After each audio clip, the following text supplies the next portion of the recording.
Talking with me in a moment is a best-selling author who, depending on your point of view, is either the world's most famous psychic or a charlatan. When he began bending spoons on television in the 1970s, reputable scientists confessed themselves baffled by his abilities. But debunkers of the paranormal have since duplicated his feats and claim that my guest is simply using stage magic as proof of supernatural power. In recent years, he's preferred to describe himself as an entertainer rather than a psychic. So, is that a tacit admission that he doesn't really possess the power he once claimed to have? I'll be talking with him about this and other matters in confidence.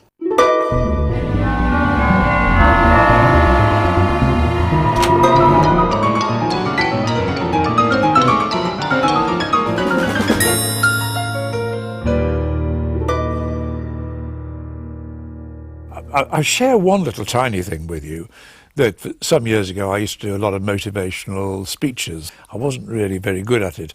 Now, looking at your website, it seems that you are very good at it. I mean, you do a lot of motivational speaking, do you? Could you just tell me what you do?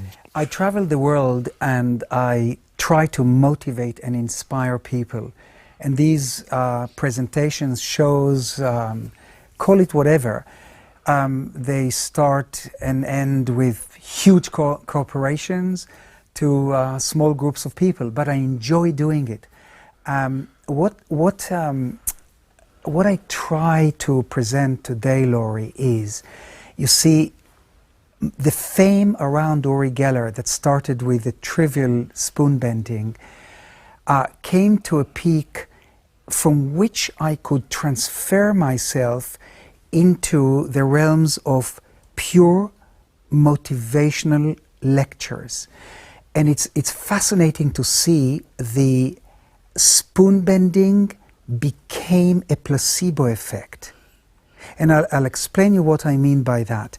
For instance, Hannah and I, my wife Hannah and I, we open our house all year round to terminally ill children. Now, I'm not a healer, but when I bend a spoon, and I'm sure we'll talk about that because you're very curious. But I want to, yes, many more things I want to talk about. But when I bend a spoon, the kids are so amazed and they're so fascinated that automatically can launch me into telling them, okay, then think positive, believe in yourselves, work with your doctors, take your medicines. So they believe me more because they saw a spoon bending than anyone else. I can see with small children, these children who you say are terminally ill, well, there. But when you're talking to these insurance reps, don't you sometimes think you're casting pearls before swine? Look, they're not all insurance reps. No, they're not. But it's corporate. I've lectured from Rolls-Royce to Sony and huge Google. Yeah. Now, look, we are talking about a lecture that the core of my talk is positive thinking. Nothing else. There is no mumbo-jumbo here.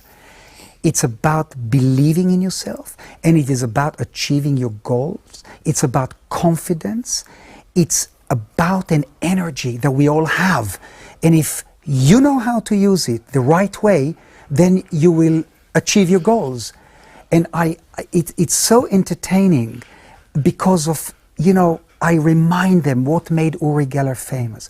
I do the spoons and I do the mind reading. I always sort of feel it's rather like doing the spoons must be like a pop singer who's got a favourite song, you know, and everybody starts shouting out like Procol Harum, everybody shouts out, "White a shade of pale," and they never get a chance to do anything else. Do you get that? People shout, "Do the spoons, you, yeah, but Uri, do the spoons." Absolutely, Laurie, because that's what made Uri Geller a trivial spoon bending when I was 5 years old. Now, you know, I'm sure that through somewhere in this interview we will get into the debate of is it real, is it not, but you see, the spoon bending actually happened for real. The spoon bent in my hand when I was eating soup in Tel Aviv, in my mother's kitchen. How it happened, I don't know. And I don't know if I want to know. But I created out of that idea an act. You don't mind trading on it, do you? I mean, I'm just saying, if you're at this conference and there they are, all these people, you know, Yeah. you're giving them the positive message, but then you think, oh well, time to, you know, they're losing concentration. I'll do the spoon trick. Because they all remember it from their You don't need to do it. childhood. No, they're waiting for it. Oh, they are? You see, Yeah. if they are 20-year-olds, their parents told them about Uri Geller, or their grandparents told them that there was a guy in 1972 who was on the David Dimbleby show, and he asked us to go and get a spoon from the kitchen and get a broken watch. So they're waiting for that phenomenon to happen. Don't you get sick of it? I mean, don't you get a little bit tired of it? Don't you want to say, look, could you appreciate my intelligence, my sensibilities? Could you read my novels? Could you think of me as a person? And aren't you a bit reduced by... No, it's don't like feel- you asking Frank Sinatra if he was ever sick of singing My Way. I should think he was. No, I don't think so. No way. You see, if there is an act, there is a tangible thing that created you. Yeah. It's impossible to get tired from it. At least I don't, because hey, I will be remembered for the spoon bending. You see, there was nothing like it before Uri Geller was born. And let me tell you what else amazes me, Laurie. Forget the phenomenon itself of the spoon bending, but how I managed to instill it into world culture is what fascinates me. The movies like The Matrix with Keanu Reeves, who walks into the Oracle and children teach him how to bend a spoon. Kenny Rogers, Johnny Cash sing about spoon bending. Wow, unbelievable. I'm very flattered. Tell me about of course we are going to talk more about spoon bending, but positive energy. I can remember seeing somebody else in one of these conferences I went to, and he was supposed to be an expert in positive thinking, and he went out, positive thinking, we've all got to strive, think of the energy inside yourself, you can do it, blah, blah, blah, blah. And I remember he came off stage and he just whispered to me as he went past, that's another 2,000 quid then. And I thought, completely cynical, and I thought, but perhaps he has to be, because you can't live positively. I mean, when you're at home, you're surely not saying to your wife and friends, think positively. You must get grumpy and melancholic and miserable and ground down and think, I'm getting older, my hair's going grey. You don't do positive thinking all the time in your own life, do you? Laurie, I try to wake up every morning and start thinking positive. The very first thing I do before I slide out of bed and do stretching exercises on the carpet is I try to put myself into an attitude of gratitude. And then a happiness comes into my heart, because I realize that if I'm in an attitude of gratitude, then I know that somewhere out there in the world, tragically, a baby dies every 4 seconds from hunger. So how can I dare to be negative or miserable? There's no space for that. It's something that I got used to. It's in me, and it's automatic. It's there. I just try to think positive. I wanted to talk about all the many aspects of your life. I mean, we were talking about the motivation. You've explained that very, very well. Because you're also, and not many people who I've met seem to know this, you're also quite a prolific author of fiction and non-fiction books, aren't you? I mean, just tell me about. I think the most recent one that I recall coming across was Ella. I think that was Ella. Tell me what you write about. Tell me something about your books. I mean, I know some of the subject matter, but it'd just be interesting to hear from you. Ella is about a young girl who one day wakes up and has supernatural powers. It is a novel. It's fiction, obviously. You see, Laurie, I was a great storyteller when I was a young child.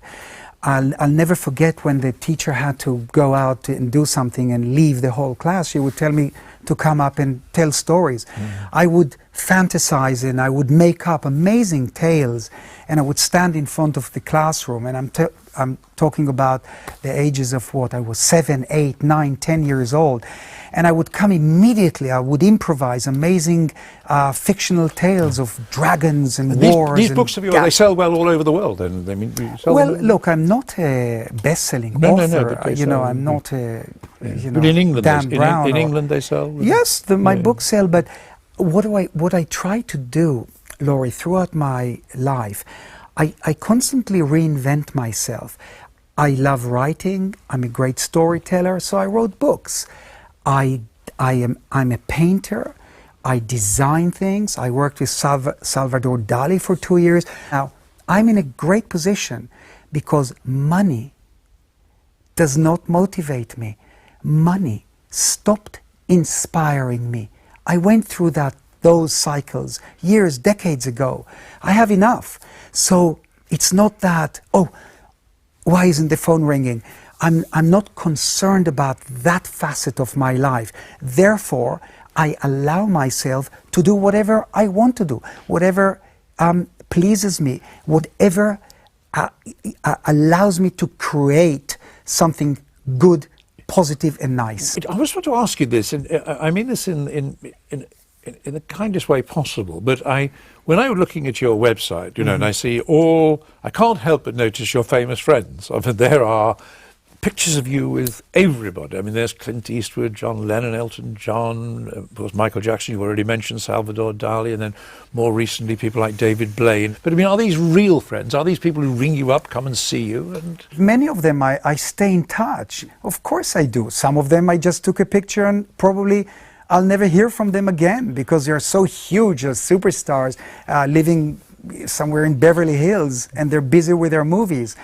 But it's interesting. I think it's the part of my psychological culture where I came from a poor family. We had no money. Suddenly I became, fantastically famous. Suddenly I meet these unbelievable people like Elvis Presley and John Lennon. So they mesmerized me. And because decades ago, in the 70s, I was obsessed by fame and fortune. Yes. Come on. I wanted to be not a psychic. I wanted to be a super psychic rock star. I wanted to imitate them. I wanted the limos. I wanted the private jets and the yachts, and I wanted to go to Cannes and Cap Ferrat. And because I came from nothing. And that brought me down. Because when I had fame and fortune, and when I had everything, I became desperately sick because I couldn't handle fame and fortune. I became bulimic, seriously bulimic. I was killing myself. I was dying. Yes, I want to talk about a little bit about that period.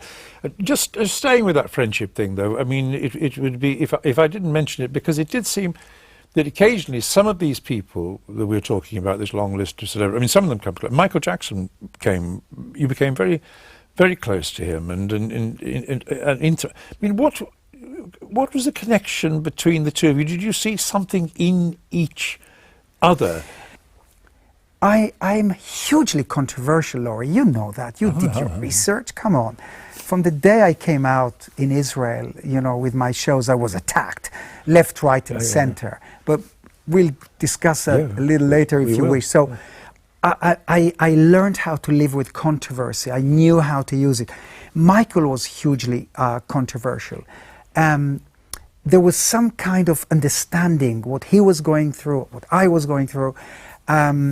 He believed in spirituality. He loved the mind power. He loved the stories of the universe and beyond, and Albert Einstein and Carl Jung and Colin Wilson's story. Absolutely, like Salvador Dali, by the way, who was amazingly scientifically minded. So was Michael. Michael was a phenomenon. And what years are we talking about now, Uri? When are we talking? About 15 years ago. So this is something. Yeah, so it clicked, and then he saw some of my drawings. He wanted me to design his album, and we had this amazing relationship until the devastating day when I introduced him to Martin Bashir.